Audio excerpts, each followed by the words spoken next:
So what did you do today, Sushil? You were doing a lot. Can you explain, Uncle, what you did? I added the session storage so it wouldn't clear out. Starting from logins and everything, what did you do? Like from the beginning, what did you do, baby? From the error? No, yeah, what error did you get and how did you resolve that? Okay, so we got an error this morning where it said that the object you couldn't retrieve the object because it wasn't an array. Okay. And we had to So basically what he did was, Srinivas, he got an error where he did not subscribe to the REST API method and he was directly assigning the return value to the what is it called to the array. Okay, I think the return value is coming as an object and this is an array, so it was giving him an error. Right, object cannot be iterated. Yeah. No, it was not a compilation error, runtime error. Okay. Right. Yeah. So that was the problem. Yeah, so we couldn't retrieve the records. Yes. Okay. So that is mandatory actually. For any REST API, we should subscribe. Then only actual response will come into our method, so that we can use So did you the object. Okay. Then it should work. Did you get any other errors after that? And then he tried to create the headers and added some links in the headers. Yeah. And he added a footer and everything. I don't know if you can see all that. Can you just? Yeah. I couldn't make the delete work on it. We can't see your screen yet, Srinivas. But it is connect. Oh, still it is showing connecting. 1 second. I'm again sharing the screen. Okay. I couldn't make the thing refresh as soon as you click delete. And he had another issue where he was not able to what is that called? Did you have another issue? Okay. No, you when you were opening the link, it was opening in the new window. Oh, in the same page. Yeah, in the same page. So yeah, I think this is the one. Is this your file? Yeah. Did you add it, delete and all? Yeah, but I couldn't make it refresh. Okay. You have to click delete and then all records. Oh, delete all. Yeah, but I can't make it do it. Yep. It should work. Should work. Is it deleted or no? It's supposed to work. I tested it earlier. It worked. What are those errors? You didn't check those errors? No. There are a lot of flow. It is showing 404 error. Oh, I think it deleted. Oh no, it's 4 is there. It did not. We deleted one. We deleted ID 1. You deleted ID 1? Yeah. I'm refreshing, but it didn't delete anything actually. So when I try to delete all, we are getting, but we are not deleting this. This is the one, right? Yeah. It is in sample app. Oh yeah, it worked. Okay, can you delete the? Wait, no. This is mine, I guess. Yeah, this is yours. And login page. I think. Yeah, so practice. Yeah, this one's mine. I think so. Delete all records. And there is a delete.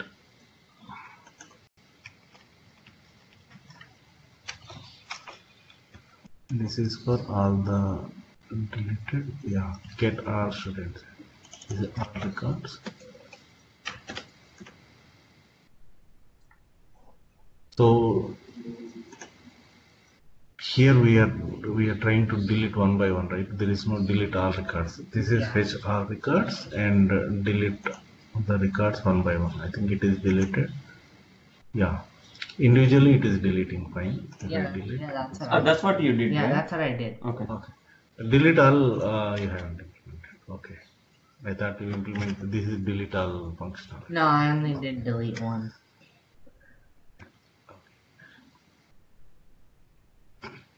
So, Susmit, what we will do is we will take a simple application like school management application, which will have, we'll try to implement the same simple app using the HTML and Bootstrap and Angular. Yeah. What it will have is it will have like for any school management, right? There will be one administrator as well as the students. Okay, what we'll do is we'll create a simple app for different UI for administrators and for different UI for students. So what And is when administrator? You understand? Administrator is when your new student is coming, you want to do add a new student. That's called admin activity. Oh, okay. Okay. and if you want to see the attendance of the all the students, Yes. and he can go and see the, like he can see the fee payments and those things. And students role is to see what is only his records, like his data, Yeah. how many marks I got and how many presents are there, like how many days I absent for the school and those things.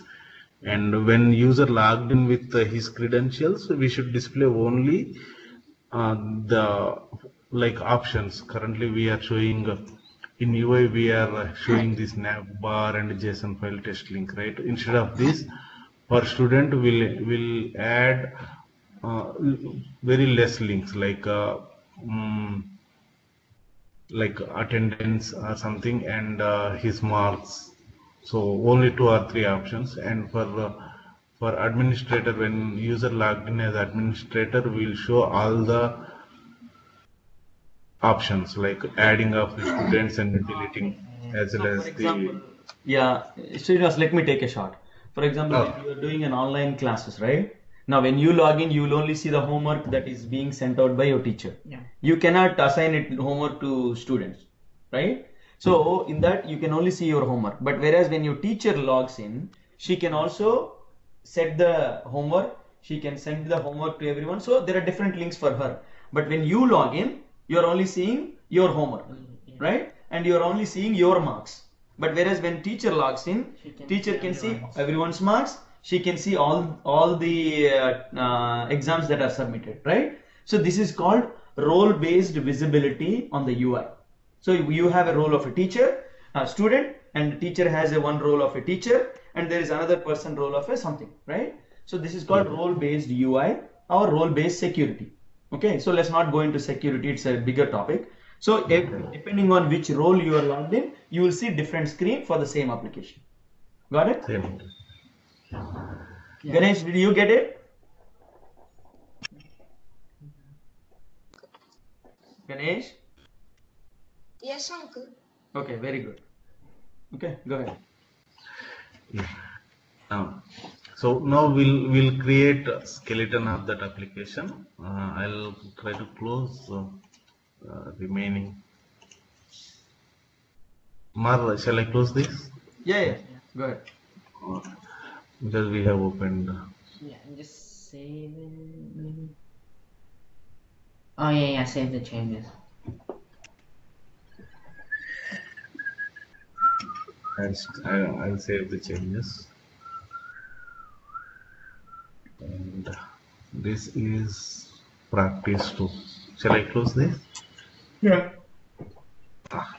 Yeah. Except this student copy, I think this we can close, as well as this is your practice, and this one I'll close, and even demo project also I'll close. To create a new application.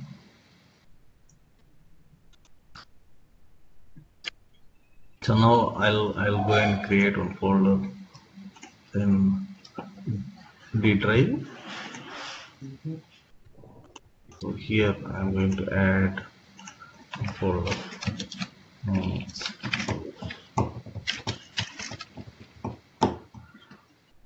Cool.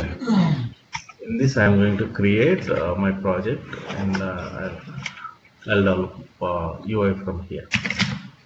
From here I'm opening command prompt from here. Just type cmd in the box here. It will open. Now I'm creating one project ng new. Can you guys, you and Ganesh can walk Uncle through what is how to start project and everything? Yeah. What is ng and what is new and what is the use of this command actually? ng new creates the application. Okay. Application means what all it will create. Contain. Like when it Contain all the Angular and all the HTML things you need to create the website. All the framework, JSON framework to start working on a website. And out of this, what are the important components that they get created? Oh, like the buttons. No, like for example, what are the JSON files? What are the control files? What are the there's TS file. There is one TS file. what is the TS file? It contains all like. What are the name of the TS file? Oh, it starts app. default one. Yes. Yeah, default one. Starts the app component.txt. Okay. What are the default It files? creates an app component.html to show you like a preview, Okay. and it creates an app component.json. Mm-hmm. It creates an Angular JSON containing all the packages and styles and links already. Mm-hmm. And if you want to add a new one, if you want to install a new package, you use npm and then install and you name that you want to install. Mm-hmm. And then you link that in the angular.json file. Mm-hmm. And then in the package.json, it shows you all the packages that you've installed and all the versions they're on. Mm-hmm. That's it. Okay. So Is that all, Srinivas? Yeah. This is the basic skeleton what Ashushruth explained. It will whatever he explained. Those are skeleton. Whenever we create new app, it will download all these things. Yeah, that is right. Good. Okay. Now I'm creating using ng new school app. So now it will ask me whether we need to follow the strict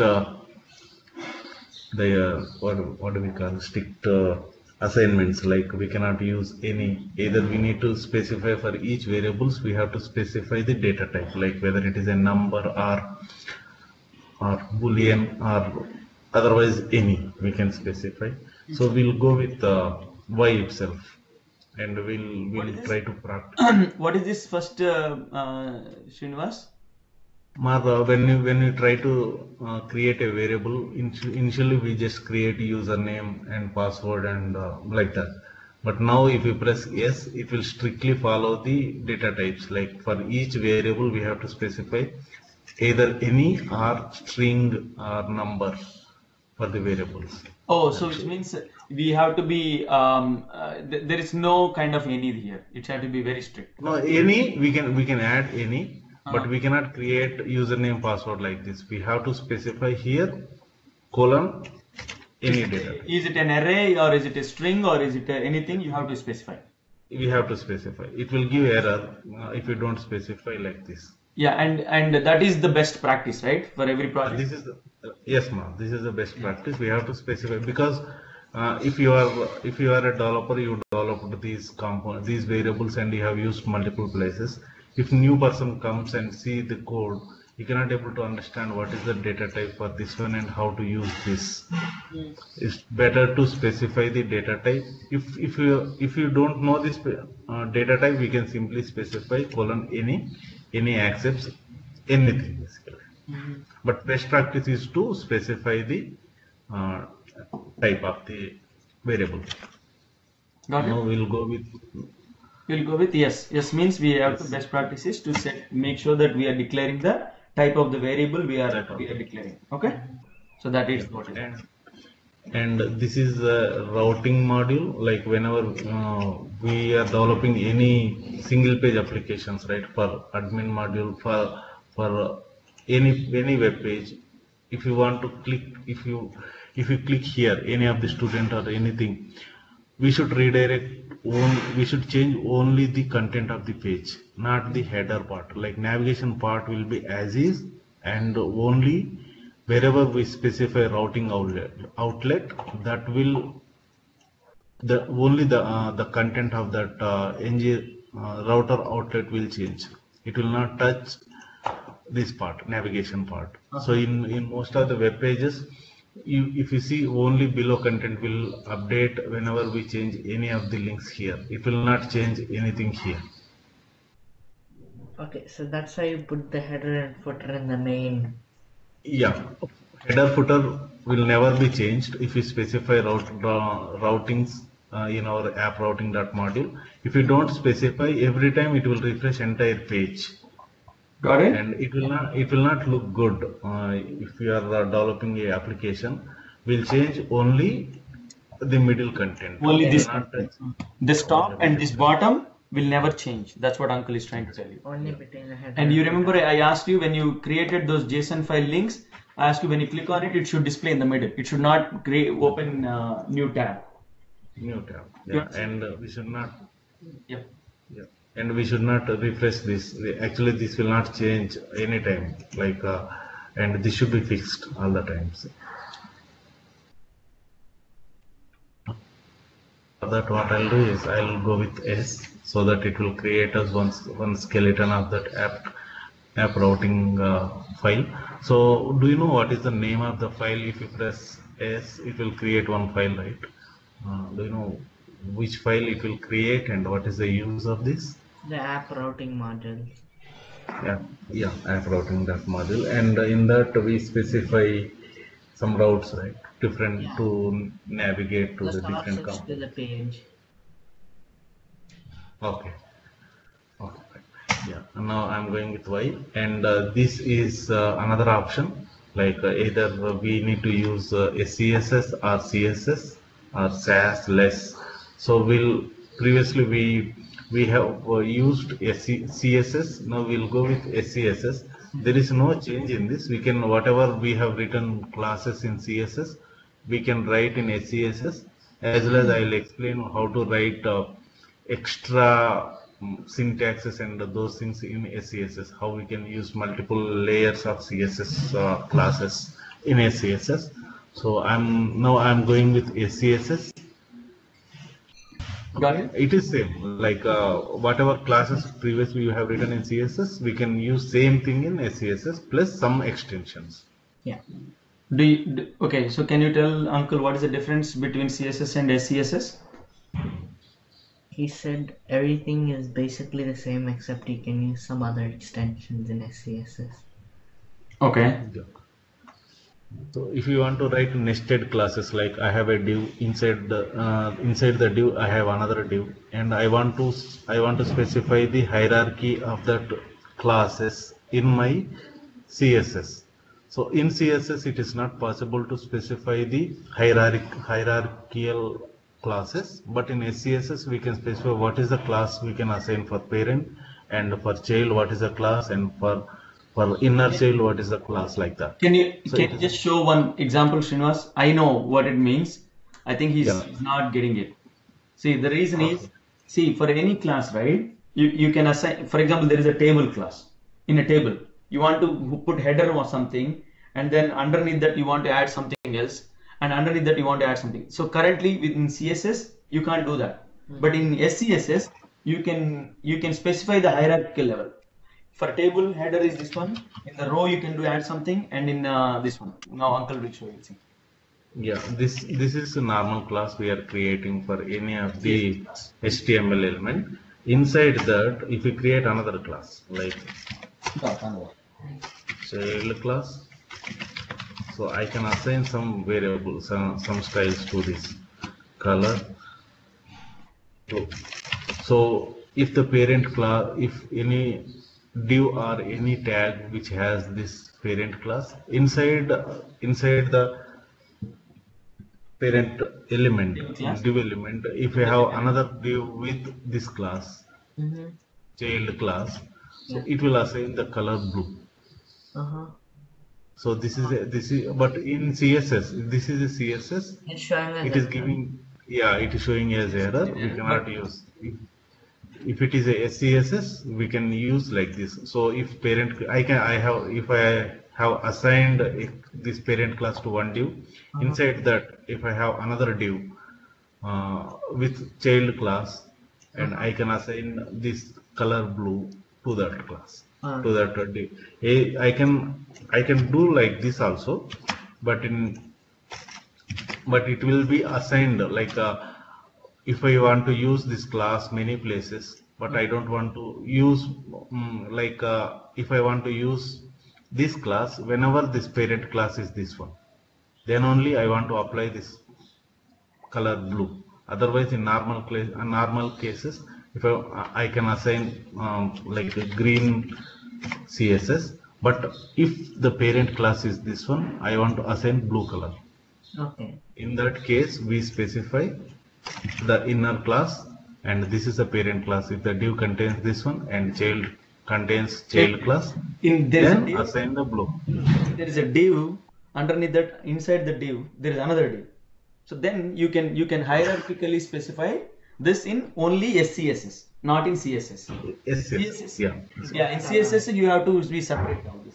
And Separate. when you're using separate, you can't be just using the hierarchical level assignments. Correct. So it'll do the same. Yeah. I think. Yep. That's the problem. Yep. You'll have to change the class name, everything. Yep. And even if I want to show different class when I hover on that, like on this div, if I hover on that, I want to display different color or something, some borders or something. We can assign, we can write anything in this class.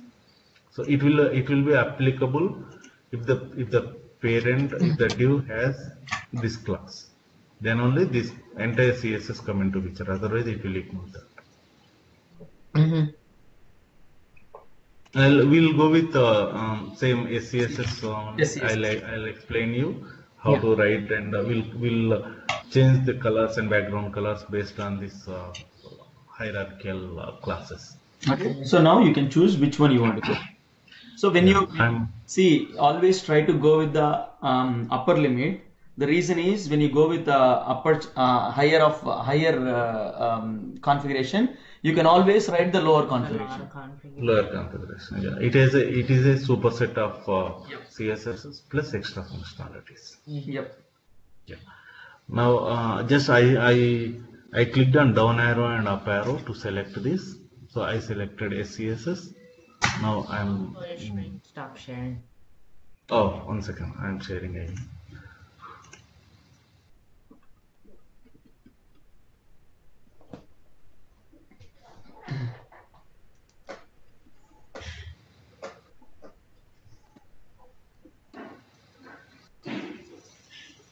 Is it Recording. Did you start recording? Okay, good job. Yeah, Man, I totally missed it. Okay. So now this is the project creation. I know you are already expert in it, but you need to know everything that you're doing is as per the standards and why you are saying yes and no, right? That's exactly what we're doing.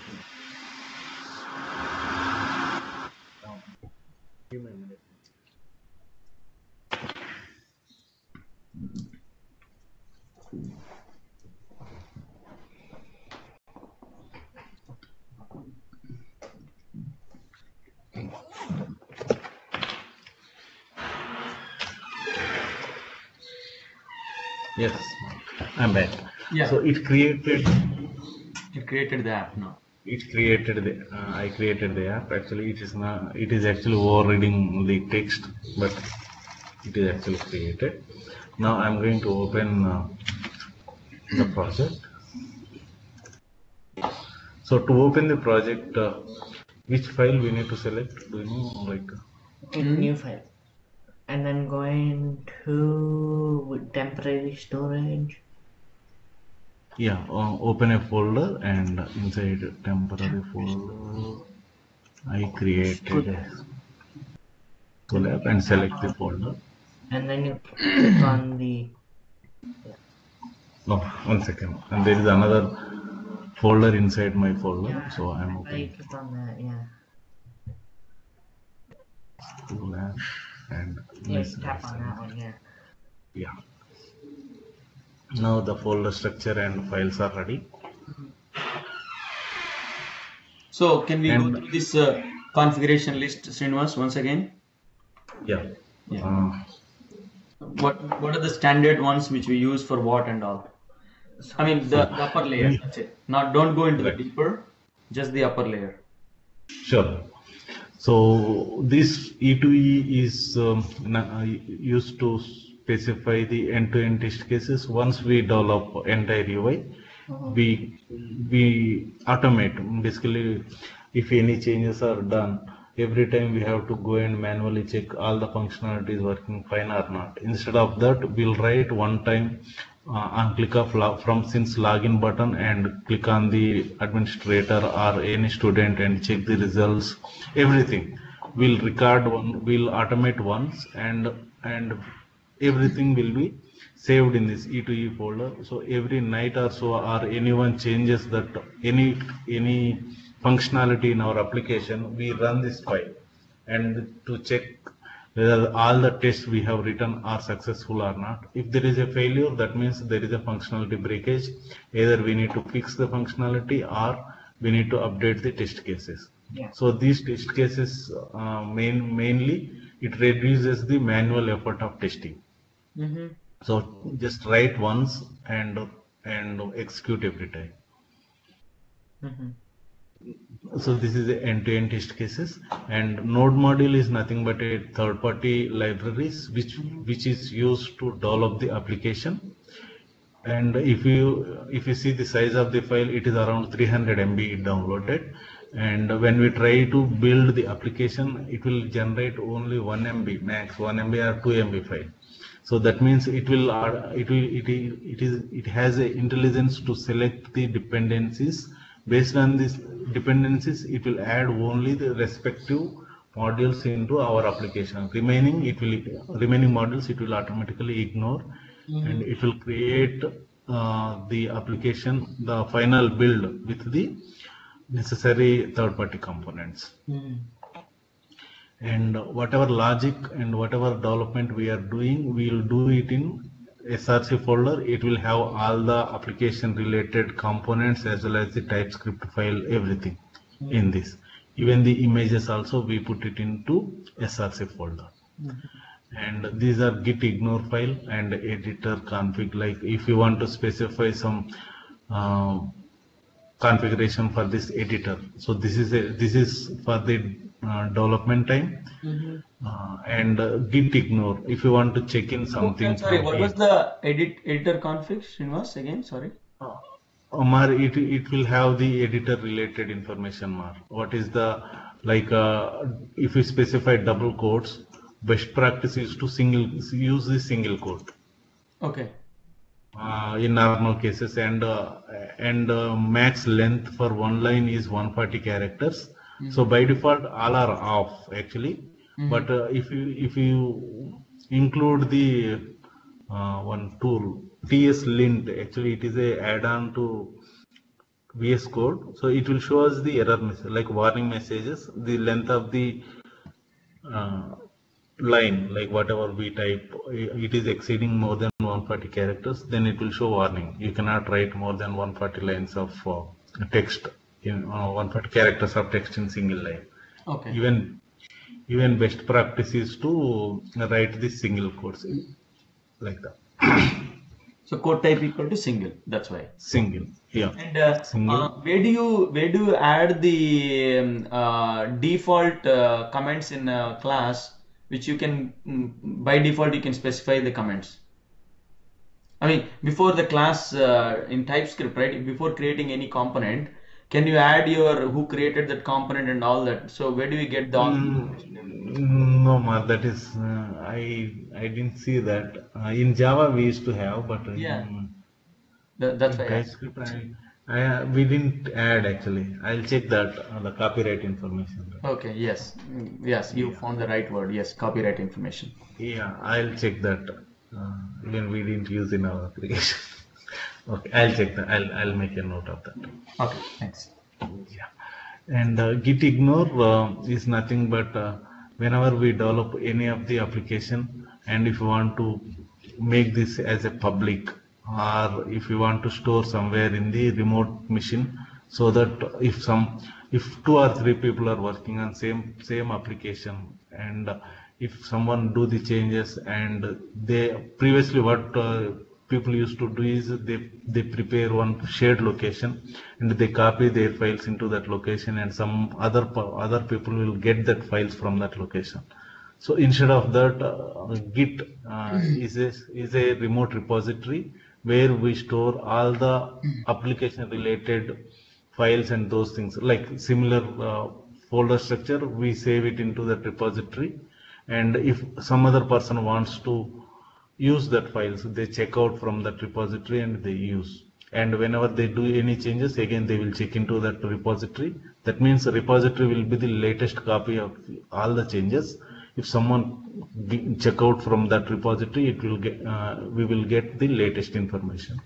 So basically what it means is, sorry Srinivas, basically what it means is, in every project there will be so many people working on the project. It's not just one guy, right? So you might be working on a login service class, and Uncle might be working on a home component TypeScript file, and Ganesh might be working on the app module TypeScript file. So now how do you guys merge all these 3 into one project, right? So what git ignore does is, instead of loading and saving these files into your local F drive, it saves into a remote server. That is what we call it as source control. So now Uncle comes, he can download it from the remote server and work on that file and then put it back on the server. And you will bring your login service onto your local directory, work on it and push it back onto the remote server. Okay. So when you are pushing back that taking that from remote server is called checkout. So you are checking out that file from the remote server. That is called checkout. Now when you are sending it back to the remote server, that is called check-in. So everyone, like there are like 10 people working on the project, everyone will have the latest code on the server.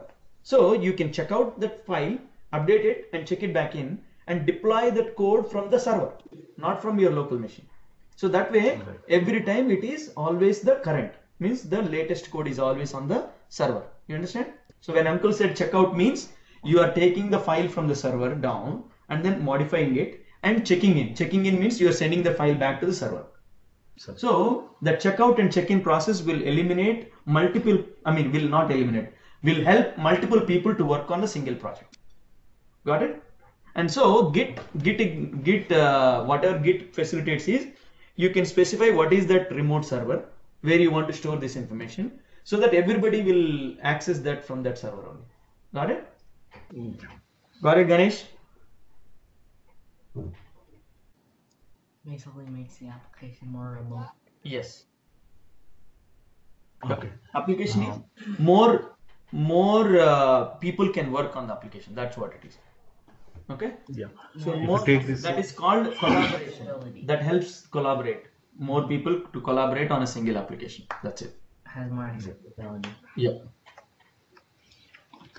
and the git ignore is nothing but whenever we check in these files into the remote repository, we should ignore these files. Actually, this is a distribution folder. This we'll use to deploy our application into server.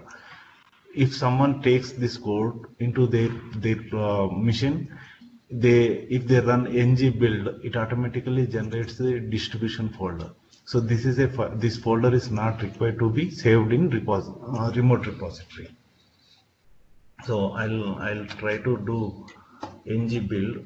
Currently, if you see here, there is no build folder like inside this. Here, if you see, this is a plain text, skeleton of the project. If you run ng build, that means it will create one distribution folder which we can put it in server, and server will we can access the pages. So the distribution folder is not required to be placed inside remote repository. That's why they are ignoring. If you specify anything in this, it will ignore these directories. Like if you see here node module, so it will not check in the node modules folder into remote repository. And whenever the other person downloads, if they run npm install, it automatically downloads the node modules folder, third-party dependencies into their machine. And even the size of the file is huge, and this is not required to be placed inside in repository. That's why we are ignoring these directories like dist folder and temp folder, and even these idea related editor related information. These are not required to be checked in. That's why they have added. If you want to add more, we can directly come here and press enter, and we can add multiple things. What is meant by build folder? Uncle cheppindi build ante endi? Dist folder. Yeah. No. Uncle said when I build it, the dist folder gets created automatically. It gets access. So what do you mean by building? It builds like the remote. Huh? It builds it remotely. No, It builds the file that you can send. build means you developed a project, right? You developed all this project. You have so many files, so many components, so many HTML, so many TypeScript files. When you build the project, which means it will try to package all of them into one single file. Once. Got it? That is called building. So you had hundreds of files. Then the build concept, it will collect everything that you need for a project to deploy on the server into one single file, right? So that is called building the project. When you build a project, it automatically does everything and creates a distribution folder. Now you don't need this distribution folder to be on the server, because every time you build, there's a distribution folder that gets created. If it starts uploading, there will be lot of memory usage on the server, and that's not required because that automatically builds on your local whenever you get the latest code, right? Yeah. Using this command ng build, it layman terms లో explain చేయాలి Srinivas every concept. Okay, మనకి తెలిసి అని okay build అంటే simple అని build అంటే వాళ్ళకి అర్థమై సాగదు. Okay. Yeah. Now if you see, so when we build it, uncle build command కొట్టగానే distribution folder, click on build distribution Srinivas. Now you will see a file that gets created like a school app. And inside that we'll see these are the like in compressed files which we have created in src folder or node modules. All the dependencies it compressed and it created these many files. And in the size of this file, the folder is 5 MB file. And if you see entire project, the size of this is around 400 MB. See, Right. now it didn't need all the files to run the files. It only needs all the dependencies that are required. It only needs all the required files only. So it compressed everything and it built a project that is only required so that small component can be deployed on the server. The server is nothing but the ng server. That what ng server is the server. So a server doesn't need all these components to run. Server only needs all the components that are dependent for this project to run, right? So that is why you are mentioning the dependencies, what it needs to compile in a build in that config file. Uncle antamundu చూపించాడు. Angular CLI.js. Yeah, I'll show you. Yeah. See, this is the size of that 369 to even this is 2 MB file. Now this is actually normal build we did. There is a option to build production build also. If you specify -prod, that means we are creating a build for production environment. And the size of this file, the distribution folder, again it will reduce. The use of ng build is to debug. Actually it will if you want to debug anything on the server, we can simply do the ng build and it will be readable format of the JavaScript files or anything. When we want to debug anything, we use ng build. ng build -prod, we cannot do anything. It is like a all encrypted data. So which Now means if you that see, files are very encrypted. You can't even see the code inside them. yeah, now if you see, the size of the file is 264 KB. Yeah, I made it even smaller. Yep. Yeah, and the functionality of this is same. It will serve as is, whatever we use ng serve and do all the functionalities. It will serve as is, and but the file sizes and they encrypted. We cannot able to read. This is the main file. If you see, to 13 KB, Yeah. and we cannot able to understand the code itself. It is loading. See, this is all in single line, and it is very difficult to read. Oh man. Got it. So that way it reduces the size.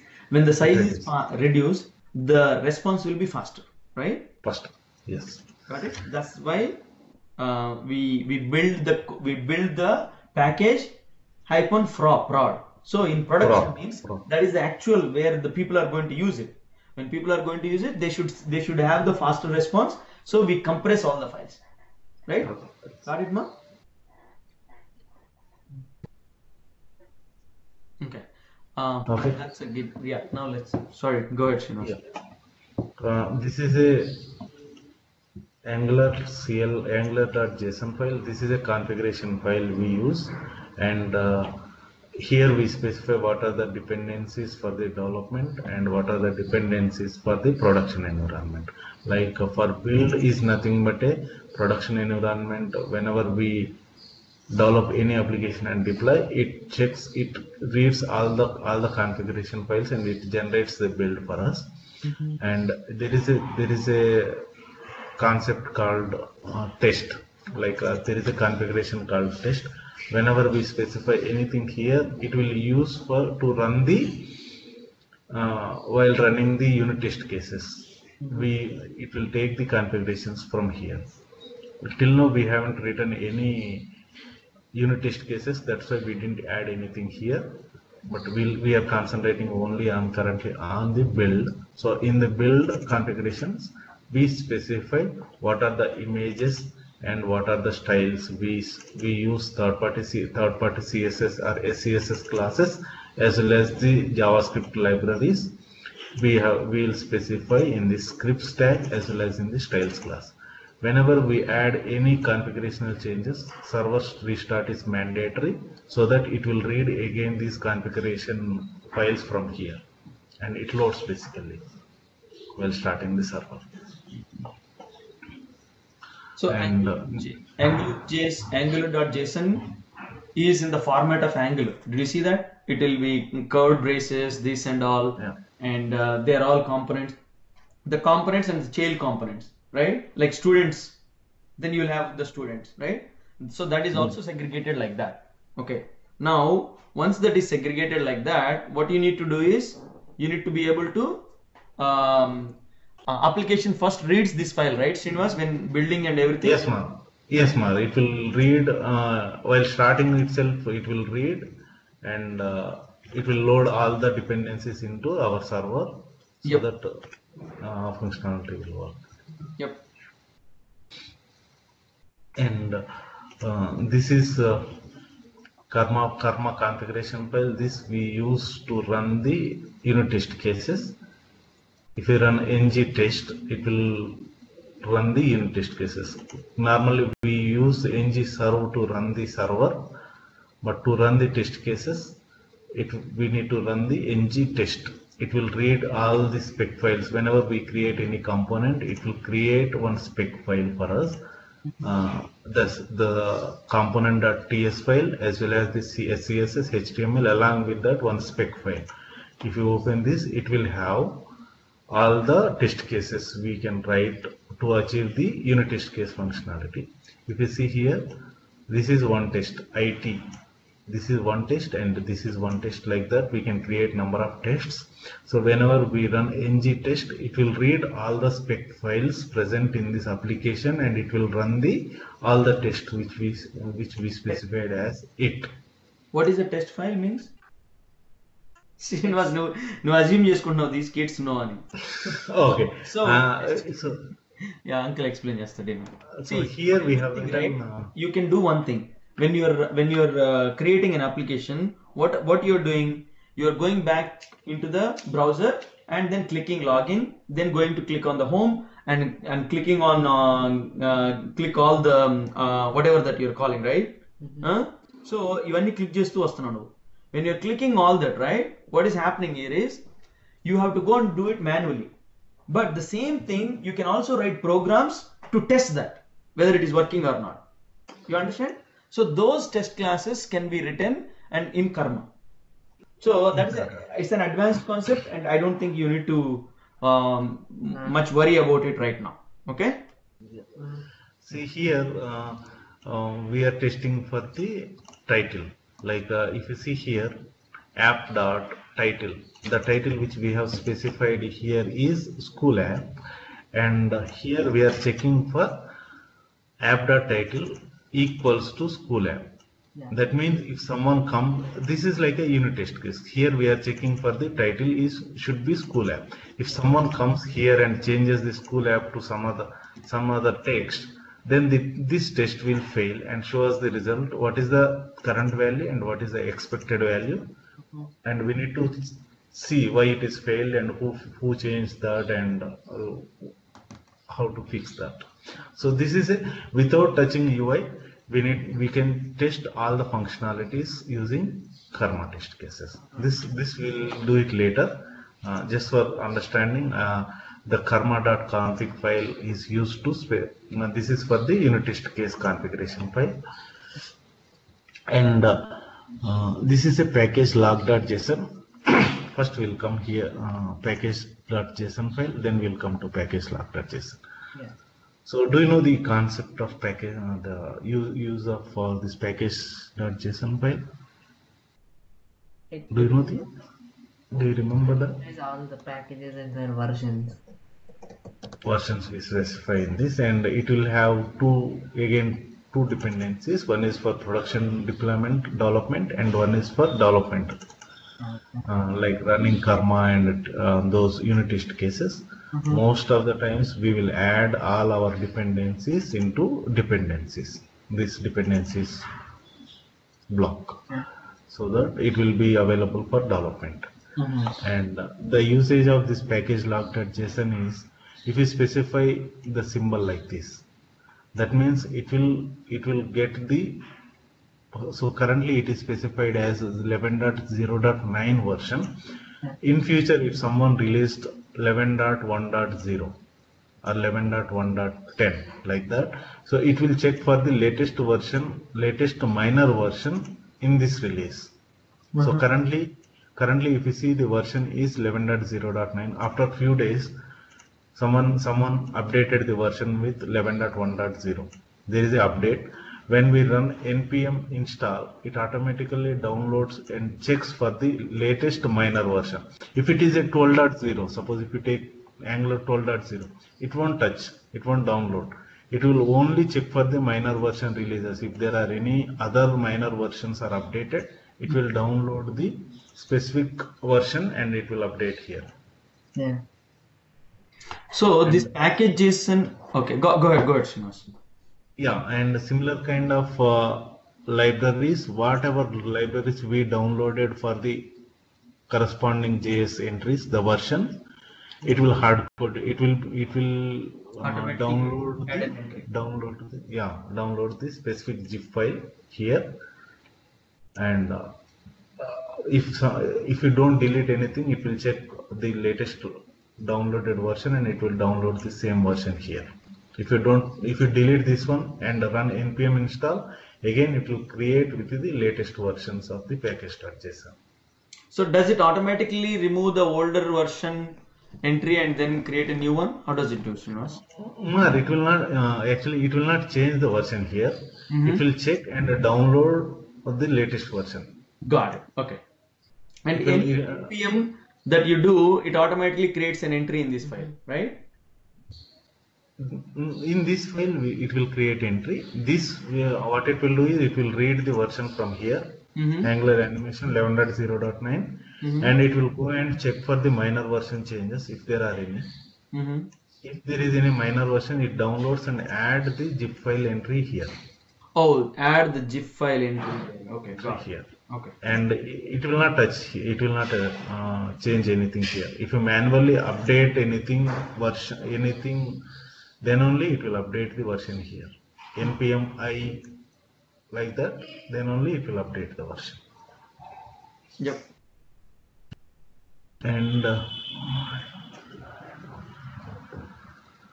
Okay. So basically, you understand, right? Any npm installs, it makes an entry here, and then it's the minor version. So minor version means if there is a latest version which is not 11, if it is 12, it will not touch it. But within 11, 11.0.9, instead, if there is a latest version of 11.1.0, whatever, then that means that is the minor version.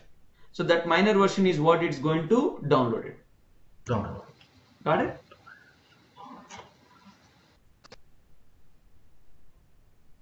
And in some cases, what we'll do is we'll strictly specify the version. No need of updating the minor version also. In that case, if we remove this symbol, that means every time it will download the specific version only, 11.0.9. It will not check for the minor version upgrades or anything. It will stick to this 11.0.9. Because sometimes what it will do is, suppose if we add one third-party library, it will they have given update for that, but Angular is not supporting the version. In that case, we will give some. The functionality will break. There is a, suppose if you take some Bootstrap JS file, it will have dependencies on JavaScript, jQuery files. There is another internal dependency. If the internal dependency file is not updated and the actual library is updated, like Bootstrap library is updated, the Bootstrap functionality will not work as is because the jQuery is not updated. So in that case, we'll see there is a functionality differences. That's why in most of the cases, like if you are nearing to release, in next 1 month we are trying to release the product release, we hard code all the values here, because till at that point of time upgrade is not required. We hard code all the versions and we release the build. Once the release is done, product release is done, again we come here and change it back to this symbol, so that it will download again the minor versions. So that will follow. So that is the use of this tilde symbol as well as this symbol. What is the third-party library means? You don't know. Okay. Bootstrap and anything included inside the file when you originally build it. No, third-party library means, like for example, you are using the Bootstrap functionality. So how are you able to use the Bootstrap functionality? Because we installed the library. Yeah, so that is the library. That's called third-party library. So every package or library is all these are called third-party libraries. Got it?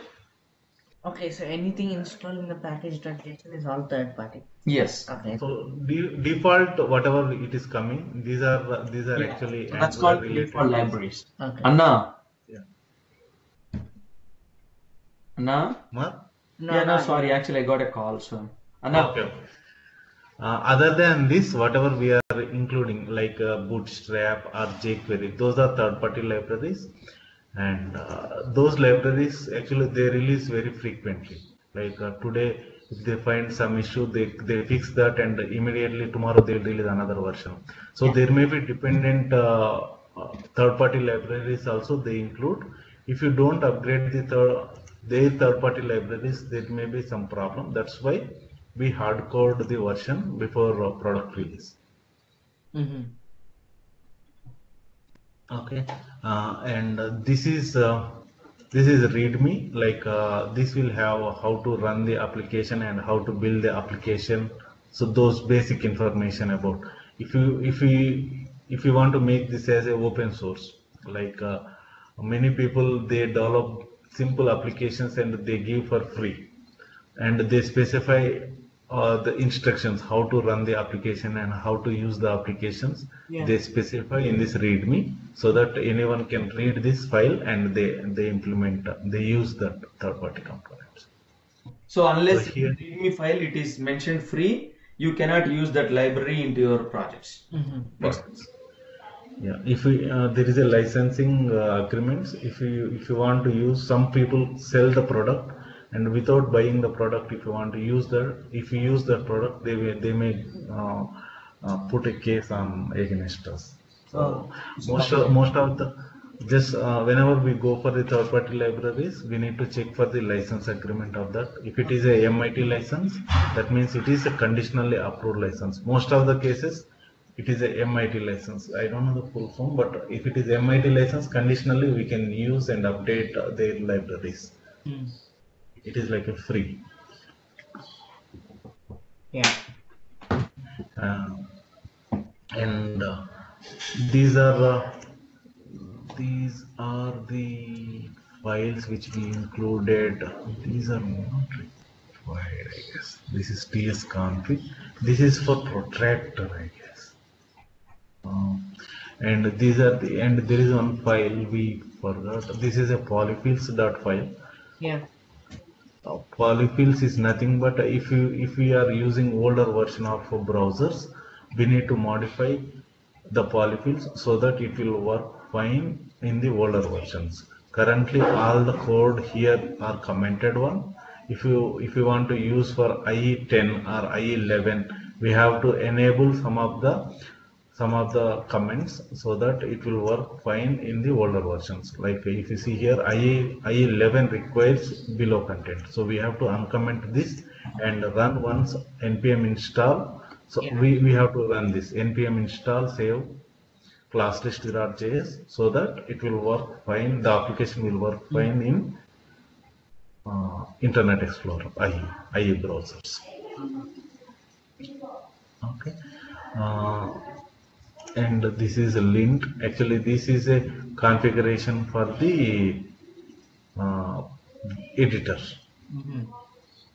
Okay, so here we don't touch, but by default Angular provides some formats, some code what do you call, best practices for the writing code. Yeah. So they specify here. Uh-huh. So these are the, and inside src folder we'll have assets folder. This will have mostly images and images. Yes, only Whatever images. that you want to create, right? Images Yeah. and all. So those That will place place it. in the assets. Yeah. And even in environments we'll have two files. One is environment prod.ts file and environment.ts file. So this environment.ts file is used whenever we develop any of the while developing our internal application, we'll use this environment.ts. And this production.ts file, it will be used when we create a production build. Like I'll show you in our application what we did. Environment.ts. So here actually the REST API we are calling, it is in our local machine. That's why we have used localhost. Localhost means the current machine and the port where the server is running. So we use this REST API while developing the application. This is an environment.ts file. But if you see, there is another file called environment.prod.ts. So here we didn't specify anything. That means it will take the server wherever we are deploying. It will take the path of that server. Yeah. But in case of local development, we specify the local development URL. So that is the difference. While running ngserve, it will take the value from here. While building ng build, it will take the properties from here. While doing ng build hyphen prod, as we did for production build, it will take from the environment.ts file. Okay.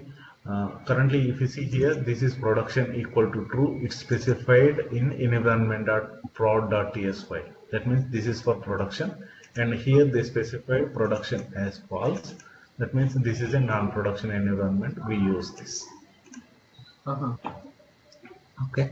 And in app, app modules where Yeah. we specify all the modules information, component information, Yeah. and uh, and these are the HTMLs and the TypeScript, and yeah, Angular routing is routes App we routing specify. module. Yeah. Now we'll do simple. We'll add one bootstrap and we'll conclude today's class. We'll add one bootstrap. We'll download and add the configuration into Angular.json. Yeah. What we'll do is to run the to include any third-party library. There is a command, right? So, can you What please command? tell me that command? npm install. npm install and the third-party library. Bootstrap. And if you don't know the syntax, if you Did you directly say go they and usually have it on their website if you search them? yeah, we can see install bootstrap Angular, and here they specify 3 ways to install.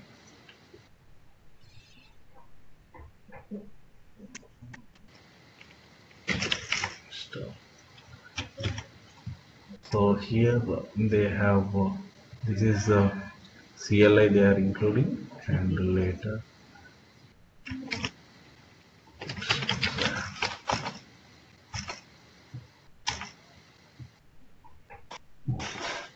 installing bootstrap in Angular 4. Here they have used npm install bootstrap. If if you want to directly use search for that, directly search with npm bootstrap. It will give us the actual command. So this will read the first link will redirect to the bootstrap page, and we can see how many downloads weekly they are doing. 2 million.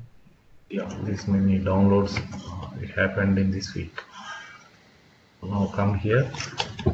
Either we can specify npm full install like that, or npm I is nothing but install, so it will take care of that same.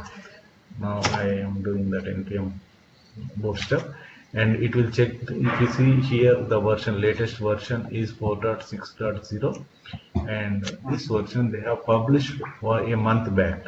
A month ago they have uploaded the 4.6.0 version. Even when we download, it downloads the version which is specified in this page. That means the 4.6.0 version is downloaded and it is available here. Yeah. Now what we'll do is we'll go to angular.cli.json. Here somewhere we need to specify the path of that CS. In the style. In the styles. Do you know the format, how to specify that? You need to go into the files, right, to get it. Okay, we'll go to file browser and bootstrap, and there is a dist folder. Every time we need to go to distribution folder, then CSS, bootstrap CSS. And then you click on the boot, you tap, yeah. I think you have to click on the search bar and then click on. Yeah, we can. Right. We till node module, and I'll come here and place the path here, and the path should be backslash. It's either backslash or 2 slashes, right? Anything is fine. Both will work fine.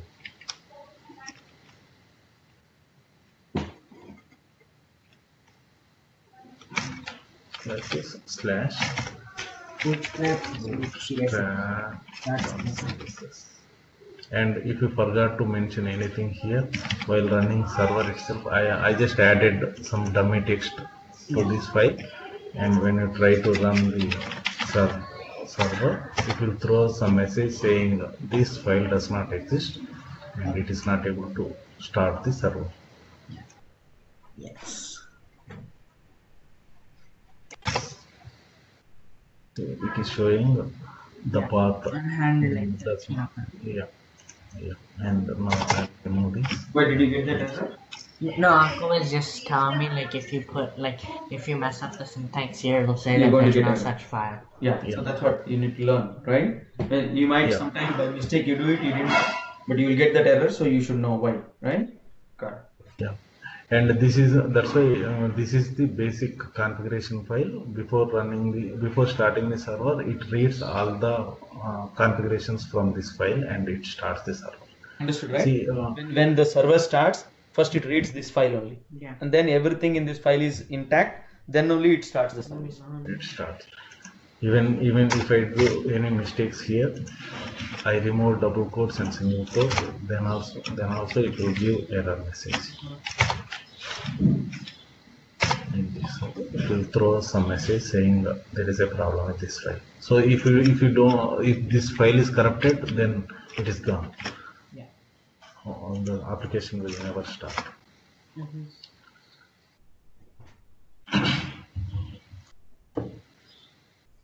Okay, now it is started.